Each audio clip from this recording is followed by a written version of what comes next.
Porque para que haya igualdad, para que haya justicia social, obviamente se requieren recursos. Obviamente se requiere que el gasto público equilibre en la mayor medida de lo posible los ingresos de la población. ¿De dónde puede obtener los recursos el gasto público? De tres fuentes. Una es la recaudación de impuestos, otra es el endeudamiento y la tercera, para nosotros totalmente utópica hoy en día, es las ganancias que proporcionen las empresas públicas. De hecho, la principal fuente de recaudación con la que contamos en todos estos años son los impuestos. Y la paradoja a la que yo me quiero referir, y que es una paradoja de la que casi no se habla, es que la estructura impositiva argentina es generadora de desigualdad. No me refiero todavía al gasto público. Simplemente la recaudación de los recursos para alimentar el gasto público aumenta la desigualdad en nuestro país. Es otra manera de decir que la estructura impositiva argentina es regresiva. Más todavía, es el único caso que yo conozco de un país que ha pasado de una estructura impositiva progresiva a una estructura regresiva. Esto ocurre con la reforma de Martínez de Hoz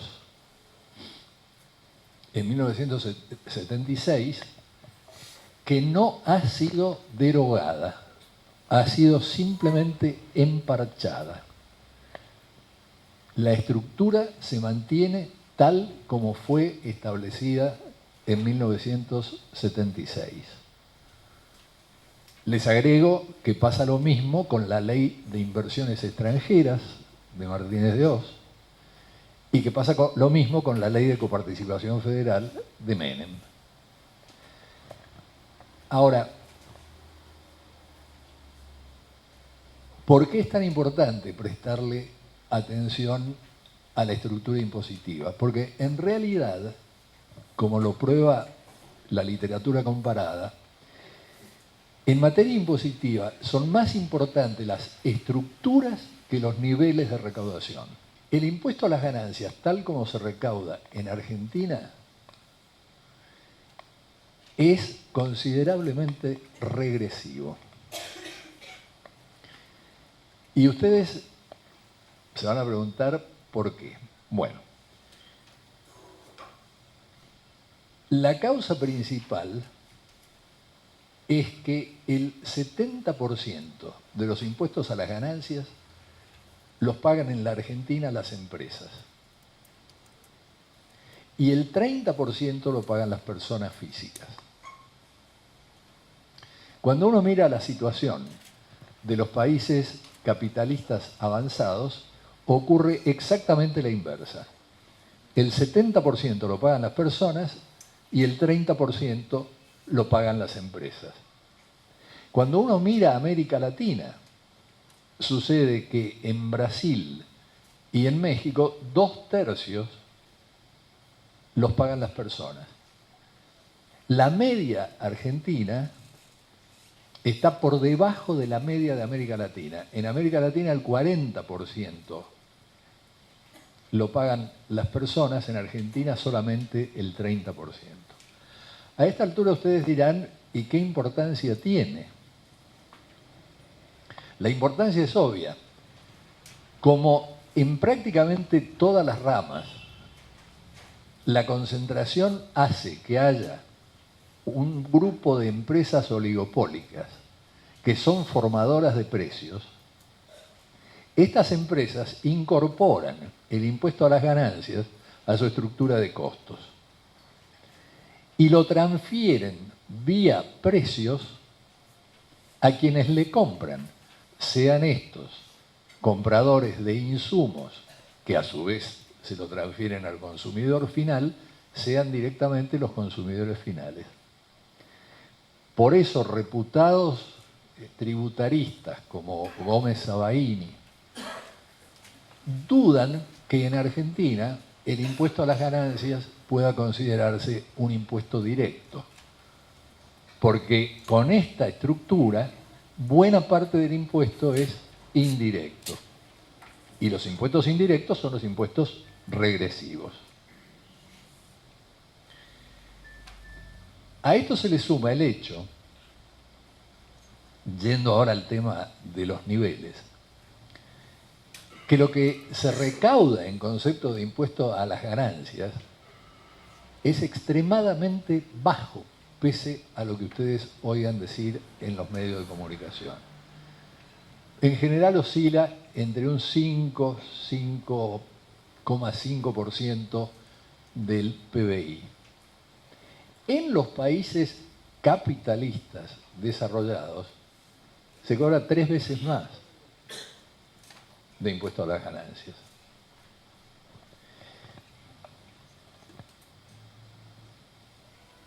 Cuando digo 30% lo pagan las personas físicas, el 80% de ese 30% lo pagan los trabajadores. Por eso esta corrección que se ha hecho, tan parcial, tan chueca, tan electoralista, corrige solamente en parte el problema. Porque de todas maneras son los trabajadores en blanco los que pagan el impuesto a las ganancias. Por supuesto que hay que modificar las alícuotas, por supuesto que los que ganen más de 40, 50 mil pesos deben pagar este impuesto a las ganancias. Pero el hecho concreto es que el 80% proviene del mundo del trabajo y solamente el 20% proviene de rentas financieras. La corrección que se ha hecho ahora da risa, porque en verdad, como ustedes saben ya mejor que yo, porque están en el día a día de la cosa, al no gravar la compra-venta de títulos que cotizan en bolsa, es bastante marginal esta presunta forma de gravar las rentas financieras. Las rentas financieras no están gravadas en la Argentina. Las consecuencias de esto son sumamente importantes en términos del tema de la igualdad y de la desigualdad. Sobre todo si se le suman a esto dos cuestiones no menores. Una es la evasión. La evasión del impuesto a las ganancias, salvo en el caso de ese 80% del 30%, o sea, de ese 24% que proviene del trabajo y entonces se lo descuentan, y voy a hacer una observación sobre esto, la evasión es del 50% de la recaudación potencial del impuesto a las ganancias.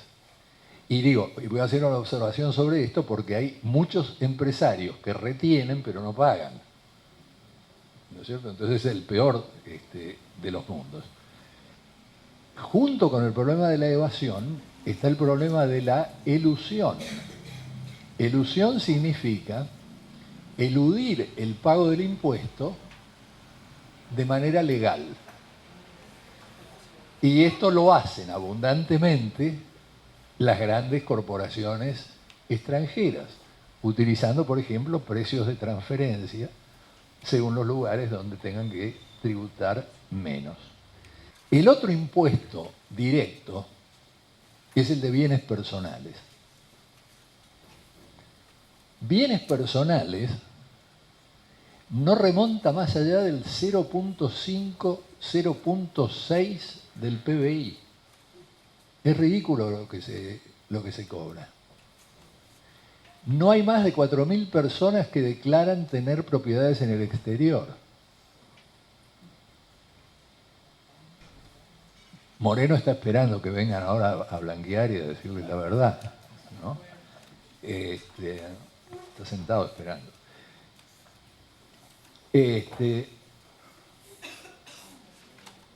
El otro impuesto que contribuiría a esta masa es el impuesto inmobiliario, que también es muy bajo. Tampoco supera el 0,5% del PBI. ¿Cómo se nutre el presupuesto nacional? Bueno, un componente fundamental es el IVA. El IVA equivale, en promedio, al 10% del PBI. Solamente el IVA implica el doble de recaudación que ganancias y bienes personales. Pero al IVA le tienen que agregar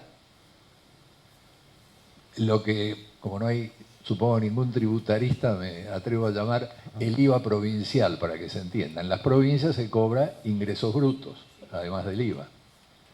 Ingresos brutos aporta el equivalente a otro 3% del PBI. Vale decir, pese a la evasión que existe, porque la evasión del IVA, a su vez, es tan grande, que hay cálculos que indican que si esta evasión se redujera a los niveles que tiene en Chile, se podría bajar la alícuota entre 6 y 8 puntos. Digamos, del 21 al 15 o menos. Pero digo, si ustedes toman estos típicos impuestos indirectos que gravan al consumidor, resulta que por ellos se recauda el doble de lo que se recauda por ganancias, por bienes personales, por impuesto inmobiliario y por exenciones.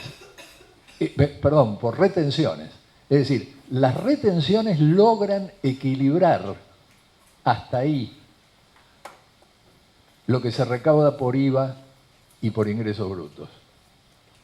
Eso es todo lo que consiguen.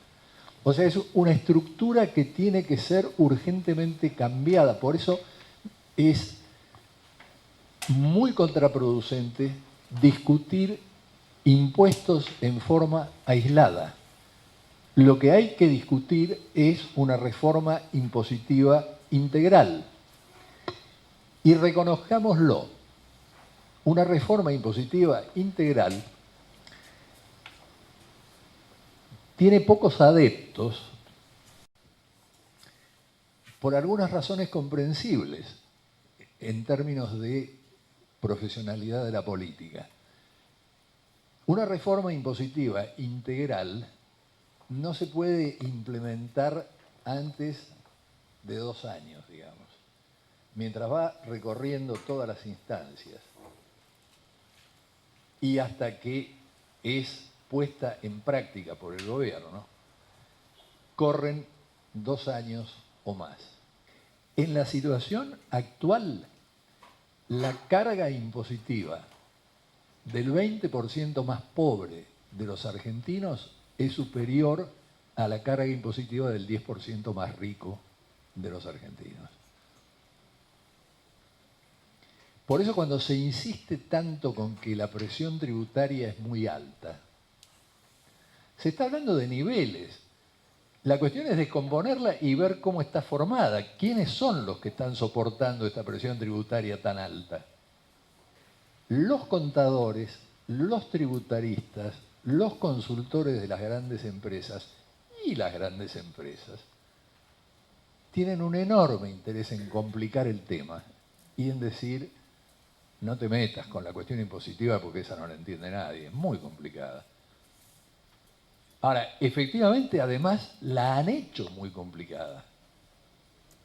Los inspectores de impositiva salen a la calle generalmente sin saber qué modificaciones han introducido en los últimos días, porque están todo el tiempo introduciendo cosas.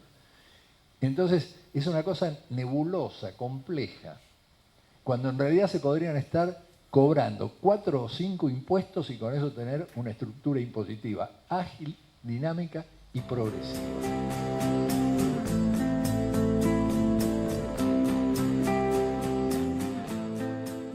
Para las reflexiones que les proponía acerca de capitalismos y democracias.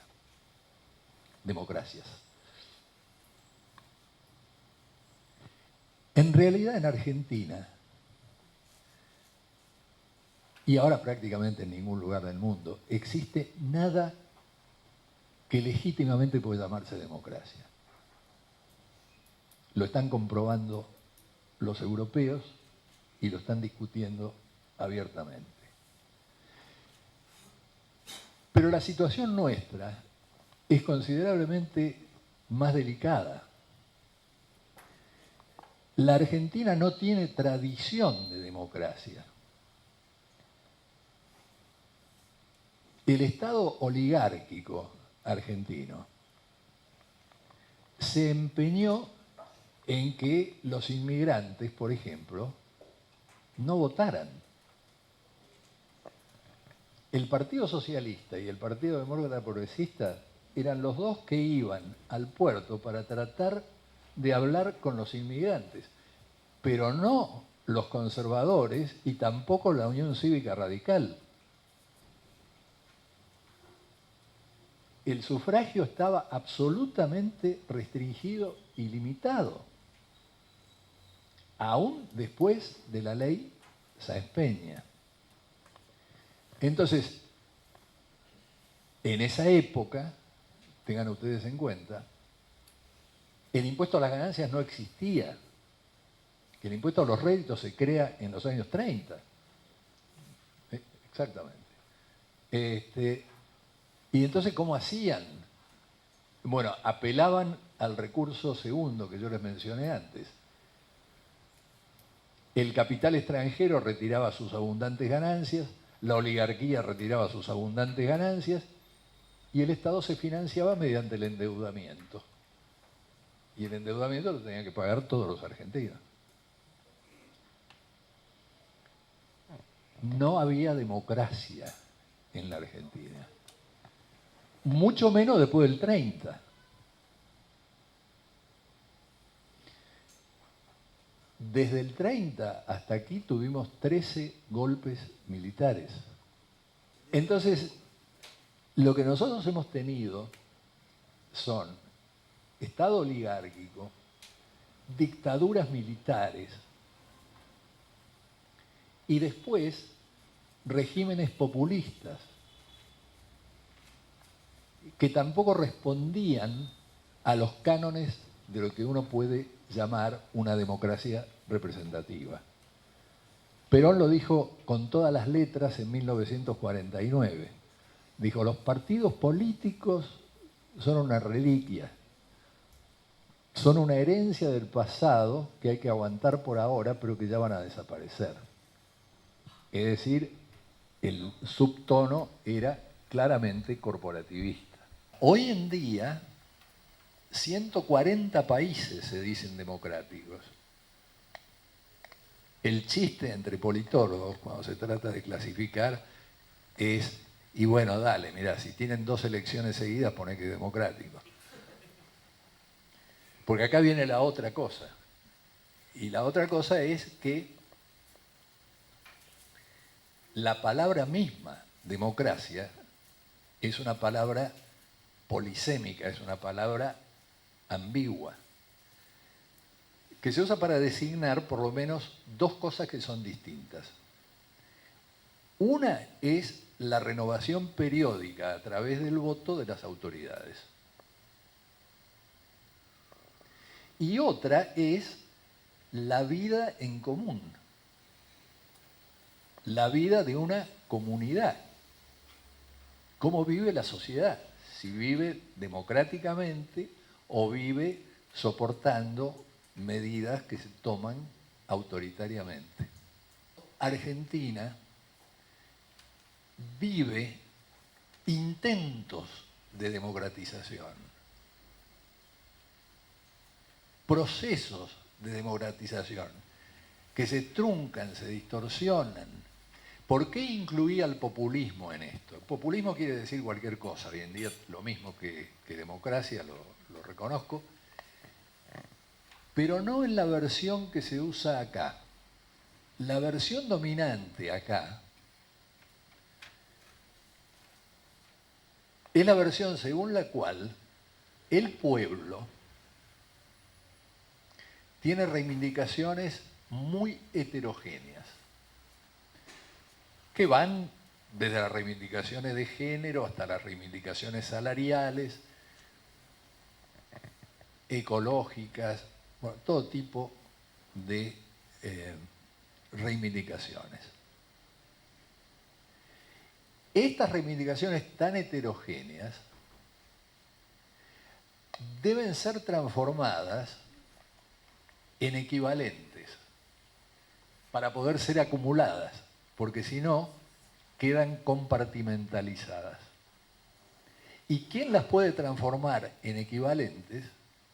Un líder o una líder. Ese líder se transforma de esta manera en la voz del pueblo, porque es quien condensa esta pluralidad heterogénea de reivindicaciones. Por lo tanto, quien critique los actos de este líder está criticando a la voz del pueblo. Y la idea de patria, antipatria, no es antojadiza. Es una construcción que otra vez depende de las creencias. Y las creencias son de este tipo no democrático al que me estoy refiriendo.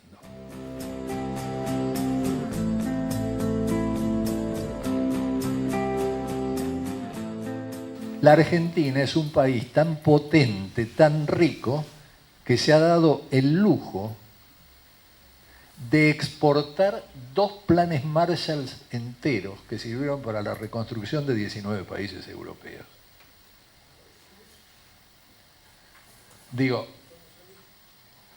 en los últimos 30, 35 años, póngale 40, y esto no cuenta las propiedades inmobiliarias en el exterior, y esto no cuenta las joyas y demás en caja de seguridad, esto cuenta el dinero que se fue, o que está guardado o escondido.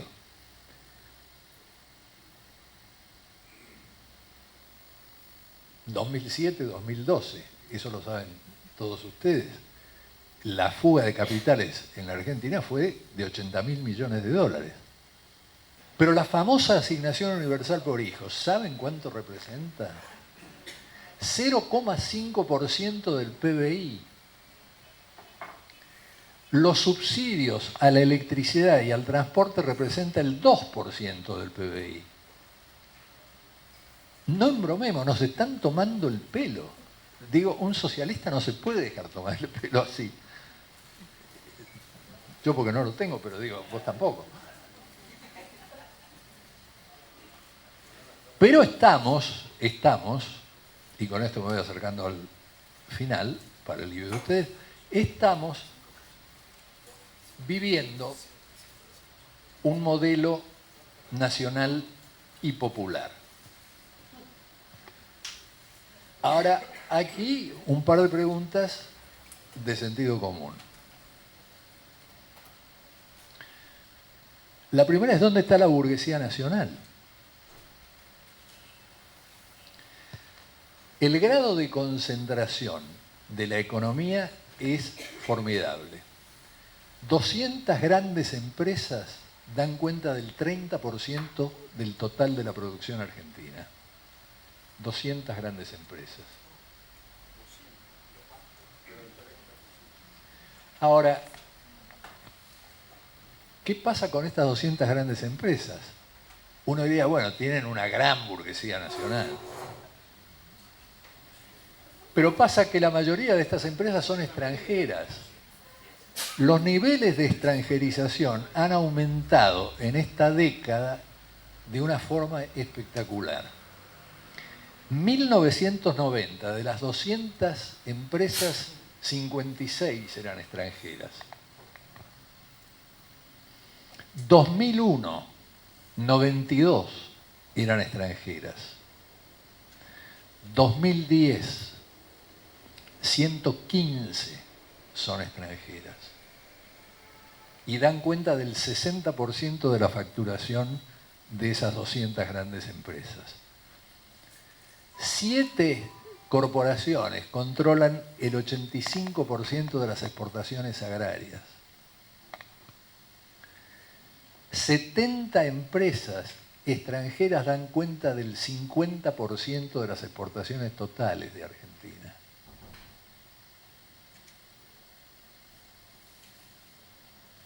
Entonces, por un lado, 200 grandes empresas concentradas y con una participación altísima del capital extranjero. Por el otro lado, el capitalismo de amigos, detrás del cual se refugian estas empresas, porque se habla del capitalismo de amigos, pero no se habla de esto que les estoy diciendo. Ahora, el capitalismo de amigos es, otra vez, un capitalismo extractivista, expoliador y ubicado en nichos que dependen del Estado y que están alejados de la competencia del mercado. Eso como infraestructura, como juego, como medio de comunicación. ¿Qué le queda a la burguesía nacional? Que se supone que tiene que ser uno de los protagonistas de este modelo nacional y popular. Le queda un lugar marginal en la vieja matriz productiva que no ha sido modificada, por más que cacareen. El país no se reindustrializó. Se frenó la violencia de la desindustrialización que venía sufriendo, pero la Argentina no se ha reindustrializado. Y las pymes, por ejemplo, están en un sector que es el sector productor de bienes de capital, carentes de insumos, sin posibilidades de competir y permanentemente amenazadas hoy en día por el cierre. Entonces, no es extraño que en este panorama Argentina sufra, como ha venido sufriendo, de un brutal estrangulamiento externo. Ahora, el final es este. Tomando como eje lo que tiene que ser para mí el eje de cualquier movimiento socialista, que es el tema de la igualdad. Pero no el tema de la igualdad a secas, porque el tema de la igualdad a secas es muy fácil de rebatir por la derecha, y de hecho lo hacen. En la igualdad absoluta conduce a la uniformidad y mata la iniciativa. Es absurdo. De lo que hay que hablar es de mayor igualdad. No se puede absolutizar ningún valor, ni la libertad, ni la igualdad. Entonces, ni la tolerancia. Digo, mayor igualdad. ¿Cómo trabajamos por una mayor igualdad? Y aquí lo que a mí me parece que está faltando, y esto es lo que con toda humildad, y para que no me peguen una piña, anticipo que es para ayudar, a mí me parece que está faltando una cosa. Le voy a robar la metáfora a un sociólogo francés. Este sociólogo dice, imagínense que usted está frente a una mesa donde están puestas absolutamente todas las piezas necesarias para hacer un reloj pulsera. Inclusive la batería, la pila, todo. Y ahora yo le digo, haga el reloj pulsera. Y usted va a decir, ¿cómo hago? Siempre que no sea relojero. ¿Qué me hago con esto? ¿Sabe por qué no puede? Dice el tipo. Porque le falta un plan de ensamblaje. Si usted tuviera las instrucciones, probablemente lo pudiera hacer. ¿Qué es el plan de ensamblaje? Es la estrategia. Sin estrategia no hay forma de consolidar un movimiento social y político potente.